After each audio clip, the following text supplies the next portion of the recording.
What is up, everyone? Welcome to round 4 of the Portland Monthly Premodern Paper Magic Afternoons February 2024 edition. Let's get into the decks. First up, we have Dennis returning the camera with his red-green Goblins brew. At first glance, this does look like a pretty standard Goblins list, but there are 3 Burning Wishes in the main to go fetch any utility sideboard sorceries he might have. For example, Goblin War Strike, which is a great way to deal damage unexpectedly, or say a Final Fortune to get that extra turn that Goblins often need just to finish the game. Also just answers like Hull Breaches and other removal pieces. Overall, a really cool brew. Very excited to see this back on camera. Hopefully we can see it do the Burning Wish thing because that is so unique. And yeah, let's see who he's playing against. Next up, we have Alec with a new iteration of his Trade-Wind Survival deck, this time ditching the blue altogether. Also want to point out, it's really cool to see that more and more of his cards are becoming, in fact, real cards and not just proxies. He's been having a blast, it seems like, and investing more in the format, which is always really cool to see. Again, Portland Premodern is 100% proxy friendly. You can come with black and white printouts as long as we can tell what the cards do. We don't care, but it's always cool to see real cards for sure. So yeah, like I said, this is dropping the blue and just going straight red-green survival, which I think is pretty smart. The mana dorks for the acceleration into the trademark survival card make a lot of sense. Adding more lightning bolts for more just straight up removal is also very cool. Overall, it's a solid list, has a lot of toolbox creatures, which I know is something he enjoys playing, so very excited to see how it does. Let's get into the games. And we have Dennis on the left, Alec on the right. And it looks like might have done a little odd even there. I'm pretty sure Dennis is going to be on the play, which is going to be huge for him.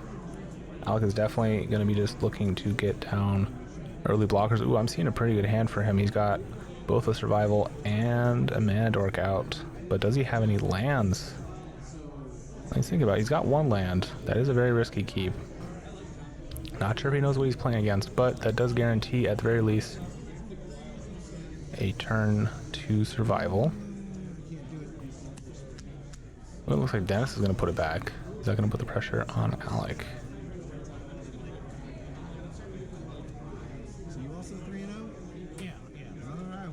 Thinking about it, I think he is going to keep. There should be, I believe, there's 3 undefeated players. That's what I thought. There should be more. There should be at least 1 or 2 more. I'm going to... Okay, we'll see if Dennis gets the better 6 here. I'm going to keep.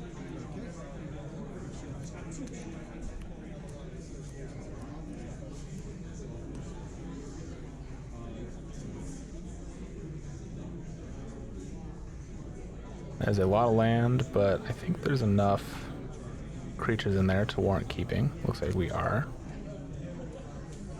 Okay. And did I see a Burning Wish in Ready? Yeah. I started her up. in Dennis's hand? No, doesn't look like it. And play a little... But we do have a turn 1 play. This turn. Skirk Prospector, go. That is some good mana acceleration. Forest. And Landwar Elf right back. Alright, we got the classic matchup, Elves versus Goblins. Who's gonna win? Ooh, that Lackey is definitely gonna have something to say about it. Mountain for a lackey. Yeah. Lackey coming down. And a pass. Okay. Let's just get... Oh, a Wild Mongrel out there right away. Alright, good blocker. Able to discard cards to make it bigger if necessary. And that 1 land proving to be difficult for sure. Alec is totally off his red source right now. We're going to fetch. Going down to 19. On the other hand, Dennis is not having a problem with his mana base. Maybe even a little bit flooded. But still has enough gas in his hand that I think he's fine for now. 3 mana. Okay. That's... And Alec with his traditional 1 land, or 1 card cut. Rashad Import is going to be also pretty brutal against a deck being mana screwed. Yeah, I got beat up by that earlier, but I managed to power through it. Okay, so what are we doing here? I tap down 3, get the Sharpshooter down. Pass the turn. Mana dorks, beware. Ooh, and a Lightning Bolt in hand. Alright, we're going to do a discard to the Wild Mongrel. Get another creature out there. And yet another Blazing Root Walla, unfortunately. No more lands coming. I feel like he's just play out the survival at this point. No, okay, we are gonna pass. Very interesting. Casting the survival, I think, is more important than just getting one more blocker down. Especially, I mean, you don't have the mana to activate it yet, but next turn, at the very least, you can activate it in response to a Rashad Import, which I don't think you're getting the opportunity to do so. Alright, so we're just gonna buff up the Root Walla here. I guess that's why you leave mana open. Right. Block with the Root Walla.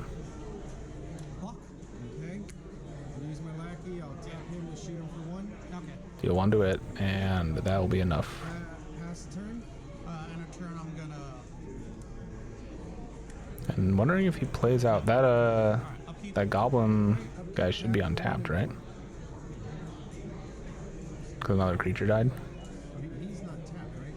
He should be untapped, yeah. He should be untapped. Yes. Okay. I'm gonna go to... Catching that a little late, but we finally got a red source, and that lightning bolt is coming down hard and fast, I think, for the sharpshooter. Can't let that thing stick around. I'm gonna tap him and hit you for 1 then. Can only Alright, ping you for 1.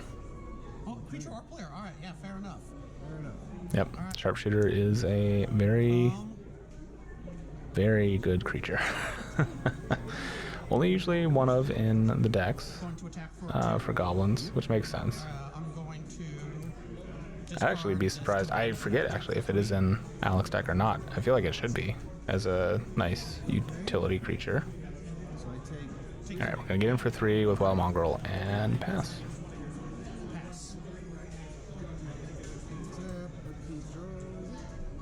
The double Rashad Import still keeping Alec off of mana, and that Wasteland also is going to be a problem.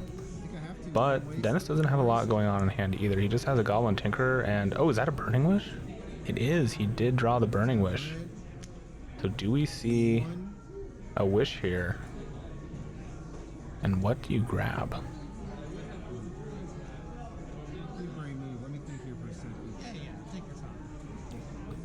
Do you reveal that tech so early on in the game? Early on in the match, too. I'm going to do a quick look through his sideboard, see what's worth grabbing. Again, this just grabs a sorcery. Both players looking through their sideboards.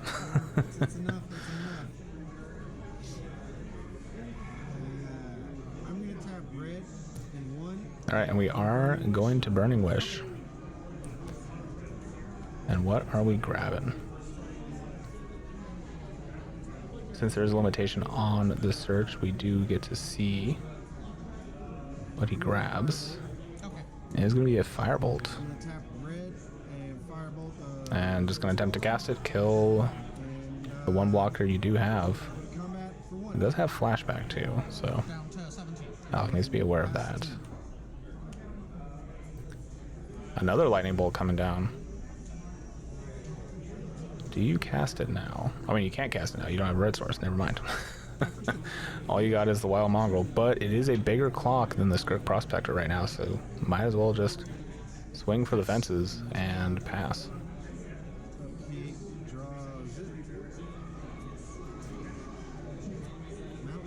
And Dennis just drawing into more lands, unfortunately. He can flash back that Firebolt. But no, we're just going to play out a little guy. Deals with some artifacts. 16, pass the turn, and I'll port your forest in your upkeep. I think was that his 3rd lightning bolt? I think it was, unfortunately. And we're just going to be swinging in for more damage. Well, now the clocks are even. Alec can obviously get a little bit of a bump temporarily by discarding some cards to his Wild Mongrel, but all those cards he'd much prefer to have in hand. And I think at this point he's missing the fact that he can't survival at this point. I think that opportunity to play it He should have taken it, at very least gotten a squee and had recurable discard for the Wild Mongrel. Even if you're not using it to get creatures for the survival. Alright, we do have a Gem Palm Incinerator in hand. I'm going to cycle it and force the discard here. I'm going to discard a Genesis, which is a great discard. Draw a card off the cycle. Was it something relevant?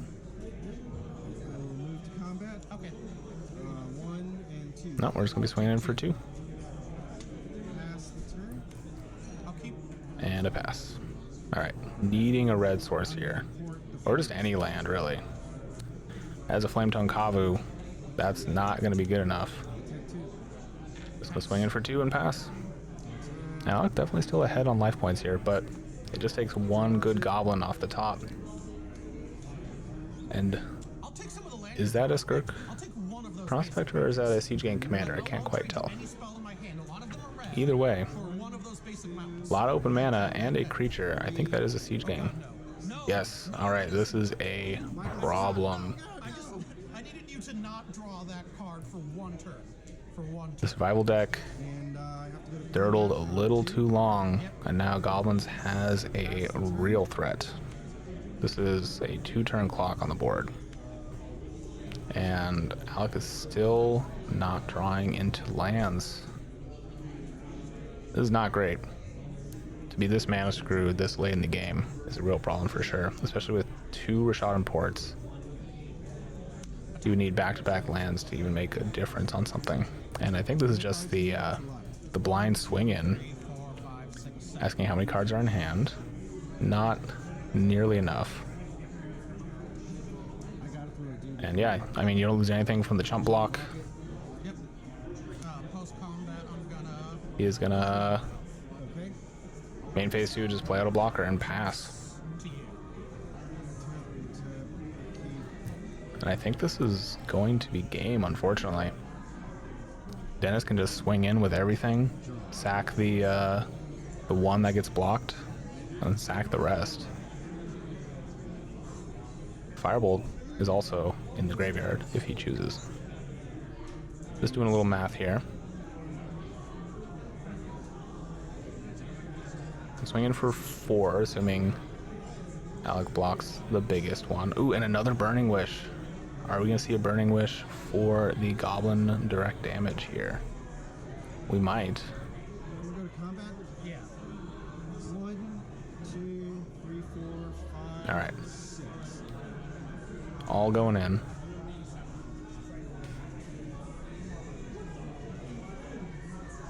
I'm gonna block. And do you just block the 2/2? Or do you try and get a trade? Or force a sack? If he blocks any of those 1/1s, that's just going to get sacked for 2 damage, which will be more. So do you block the 2/2 here? Either way, you're not looking good.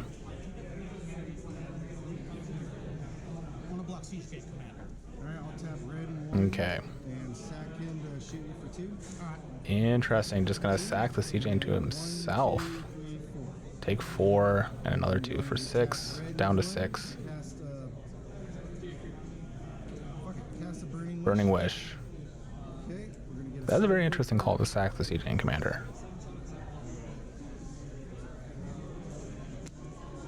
Do I have to reveal it? We're going to do it anyways. And then I'm going to tap a red. Alright. And War Strike. Goblin War Party. 2, 3, 4. Deal 4. I'm at 2. Down to 2. And pass the turn. And pass. Very risky. I mean, I guess there's the Firebolt. Yeah, he can just flash it back. Peeking it out there just so he remembers. I see what he was doing now. Okay, this makes sense. No cards in hand. Has the Firebolt. Or whatever the flashback card is. Which is going to be lethal no matter what. And Alec just not hitting his land drops right now. Oh, there we go. Fire... Or, Lightning Bolt you. Swing in. 2, 3, 4. Oh my god, that is game. Getting that mountain put the game out of reach for Dennis, and Alec takes it down. Okay, that was a crazy game. Yeah, Alec just pulled that out from nowhere. All those cards in hand, unable to be played, ended up winning him the game. And we are in game number 2. Alec giving a little fist pump there, I think, knowing he snatched that from the jaws of Heat, knowing he was dead next turn. I'm cheating. I'm playing 15 red sources instead of the average 16. And let's see what sideboard options were brought in. Some people will see a deck list and are like, I can cut it later. Dennis does have a few sideboard pieces. Not everything is a Burning Wish target. A Burning Wish in hand, though, which is interesting. And a little lackey. Are we ready? Yeah. Potentially being able to power out Goblin Matron. Alright, we're going to fetch. Square this away. And a 19 fetch. We will get a mountain. And just give it a quick shuffle. Tap a red. Tap down, lackey out. The dream start for Goblins. Be they mono red, red green, or even the red white list we saw. But how about a birds? Now the real question is, do you block with those birds? I feel like you almost have to, not knowing what's in Dennis's hand. Knowing what's in Dennis's hand with the matron, I feel like you actually don't block here and take the mana acceleration. But nope, can't risk it. The chance of a siege gang commander is far too high. And no, unfortunately, the birds do not trade. Just a block. All right, but here's a real blocker, Wild Mongol coming down, the MVP, if you will, of game number 1. All right, 3 mountains, and maybe a Burning Wish coming. Or a Firebolt. Firebolt, maybe the play here to next turn force some discard. Alec, I believe, only does have 4 cards in hand, so getting rid of resources could potentially be worth it. I mean, I'm gonna go for it. Tap 2. I think that is the plan here, Burning Wish. It's up to the side. Grab a firebolt. Yeah. Tap in red. We're gonna firebolt him. Firebolt you. How much do you want to discard? Masticore coming down, 1 damage left on the Mongrel. Down a card, but not the But card I can get bigger and is, nope, just gonna pass. Alright, I'm not gonna risk slinging in the lackey. Gonna attack. Potentially trading 2 more cards for the lackey though, More damage, I'm going to or 1 more would be relevant. Ooh, and we got a big ol' worm coming down off the madness trigger from the Mongrel. Take 3 and you gotta deal with a 4/4. That is going to be a bit of a problem for the Goblins player, especially with, oh, I mean, there's a pile driver in hand. That's not nothing. But I think at this point you get the matron first. I guess I'll go red, colorless, and 2 for a matron. Yeah. Get your Goblin Lord, make everything a little bit cheaper, which, I mean, you can't cast it now, but... Or maybe just get another lackey, or probably actually a Skirk Prospector to mana accelerate. Thinking about the Siege Gang is going to go for the Siege Gang commander.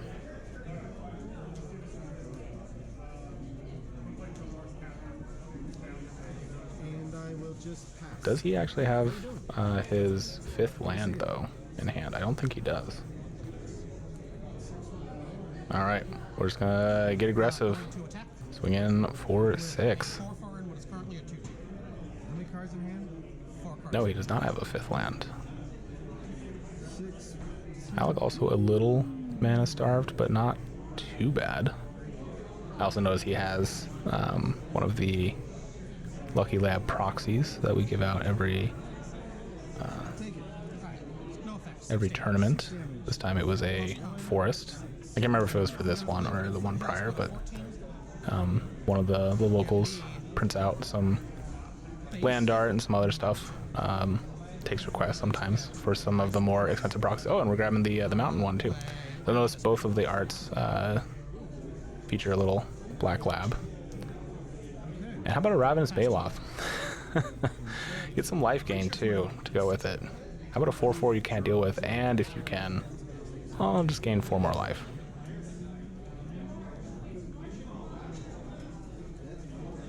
Dennis looking in a very tough situation here. Needing... I'm not even sure what... He didn't draw the land, so he can't play out the Siege Gang. I'm gonna tap red into I guess just going for another Matron. and I'll put out another matron. And this time probably getting the Skirk Prospector.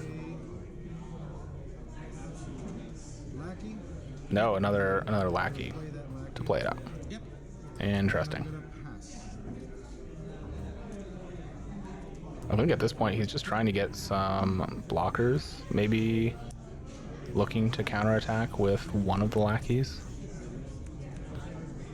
Now the Ravenous Baloth doesn't have trample, so he can at least block that one. The worm unfortunately does. Unless you feel like quad blocking, that doesn't seem like a good trade. And that mongrel just being able to swing in for potentially lethal as well, but Take 4. we're just taking 4 here, going to 6. Post combat, I'm gonna play Grim Lavamancer. And Grim Lavamancer just to put more pressure on Dennis, and this is not looking very good. Alright, we did draw the 5th land, 1, 2, 3. so we can at least get some more blockers out. 5. Siege gang. Yep. But at this point, I think it might be too little too late.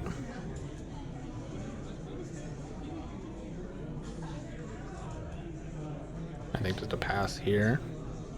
I don't think it's worth swinging in. I'm in danger. Pass the turn. Yep, we're just gonna pass. And let's see.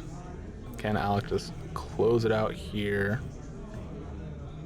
We got some creatures in hand, got a couple of bops, a forest. And I think being at 19, you just kind of have to swing. Either of those 4/4s is lethal damage, and the Wild Mongrel represents lethal if you discard 2 of those of your 3 cards. So I think you swing in with all 3 and hold up the Lavamancer as the finisher. Go to combat. I'm gonna attack with these. And that is exactly what's going to happen. One does have trample, so at the very least, I think you have to block at least one of it. Alright, we're going to triple block something. Listen. I am in trouble.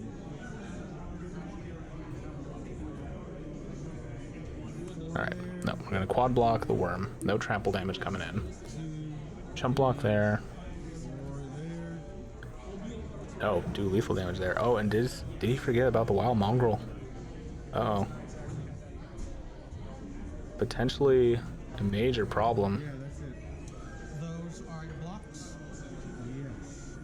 I think Dennis forgot that Mongrel gets bigger. He didn't learn his lesson from game number 1. Damage. Gonna discard 4, 5, all 3 here. 6, 7 for the last. Take 2 as well, and that is gonna be game number 2. Alec taking it down. All right, that was a crazy couple of games. Good job to both players. Dennis, you got so close in game number 1. Just got to remember those Wild Mongrel triggers, I think. And Alec having the patience to actually see that through and see that line was huge. Thank you all for watching. Make sure to like and subscribe so you don't miss more videos like this. There's still 3 more rounds, including the finals and semifinals.